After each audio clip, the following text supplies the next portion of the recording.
കഥ. ഇത് നമ്മൾ എവിടുന്ന കുട്ടികളെ പഠിപ്പിക്കുക? നമ്മൾ ചെറുപ്പത്തിൽ നമ്മൾ കേട്ട കഥകളൊക്കെ നമ്മൾ കുട്ടികൾക്ക് പകർന്നു കൊടുക്കണം. ഇത്തരത്തിൽ പകർന്നു കൊടുക്കുമ്പം ചില കാര്യങ്ങളൊക്കെ നമുക്കത് കൃത്യമായിട്ട് നമ്മളെ തലമുറകളിലേക്ക് പറഞ്ഞു കൊടുക്കാൻ കൃത്യമായിട്ട് സാധിക്കും.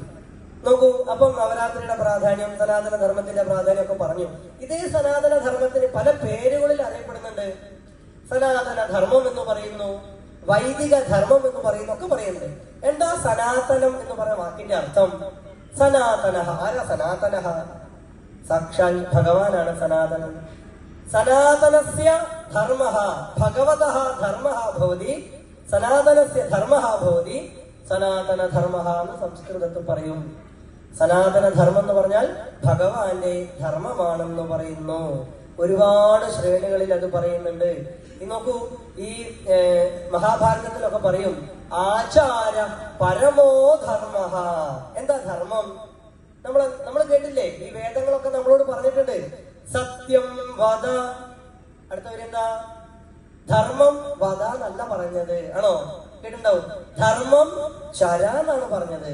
സത്യം വദ, ധർമ്മം ചര. പിന്നെ എത്ര വാക്കുകൂടെ ഉണ്ട്? സ്വാധ്യായാത് മാ പ്രമദിതവ്യം.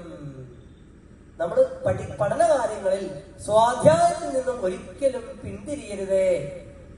നമ്മളെ സനാതന ധർമ്മം നമ്മളെ പഠിപ്പിച്ച, നമ്മുടെ സംസ്കാരം നമ്മളെ പഠിപ്പിച്ച സമ്പ്രദായമാണത്. എന്താണ്? സത്യം വദ, സത്യം പറയണം. ധർമ്മം ചര, ധർമ്മം പറഞ്ഞാ പോരാ, ധർമ്മം അനുഷ്ഠിക്കണം. ഈ ധർമ്മം അനുഷ്ഠിച്ചിട്ടില്ലെങ്കിൽ കാര്യമുണ്ടോ? ധർമ്മം അനുഷ്ഠിക്കാനുള്ളതാണ്, ജീവിത രീതിയാണ്. ഇപ്പൊ ഹിന്ദു ധർമ്മം എന്ന് പറഞ്ഞാൽ, സനാതന ധർമ്മം എന്ന് പറഞ്ഞാൽ അതൊരു ജീവിത ശൈലിയാണ്. സകല ചരാചരങ്ങളെയും പ്രാർത്ഥിക്കുന്ന, സകല ചരാചരങ്ങളെയും നമ്മൾ ഈശ്വര സദൃശമായിട്ട് കാണുന്ന, എന്നിലും നിന്നിലും ഈ ഓരോ ജീവജാലങ്ങളിലും ഈശ്വര സ്വരൂപമായ ബ്രഹ്മചൈതന്യം കുടികൊള്ളുന്നുണ്ട് എന്ന പൂർണ്ണ ബോധം ഉള്ള തലമുറയുടെ അല്ലെങ്കിൽ പൂർവികന്മാരുടെ പിൻതലമുറക്കാരാണ് നമ്മള് സസ്യങ്ങളെ പൂജിക്കുന്നു, അല്ലെ? ജീവജാലങ്ങളെ പൂജിക്കുന്നു, പശുവിനെ പൂജിക്കുന്നു, എല്ലാവരെയും പൂജിക്കുന്നു. നോക്കൂ, ഈ ബോധം എപ്പോഴാണ് നമുക്ക് വരിക? കഠിന വ്രതങ്ങളൊക്കെ എടുത്ത് ശബരിമലയിൽ നമ്മള് നോൽമ്പൊക്കെ എടുത്ത് നമ്മൾ അവിടെ കഷ്ടപ്പെട്ട് അവിടെ ചെല്ലുകയാണ്. അവിടെ ചെന്നിട്ട് അവിടെ എഴുതി വെച്ച ആ വേദാന്ത വാക്യം എന്താണ്? തത്വമസി. എന്താണ്? തത്വമസി. തത് പ്ലസ് ത്വം പ്ലസ് അസി.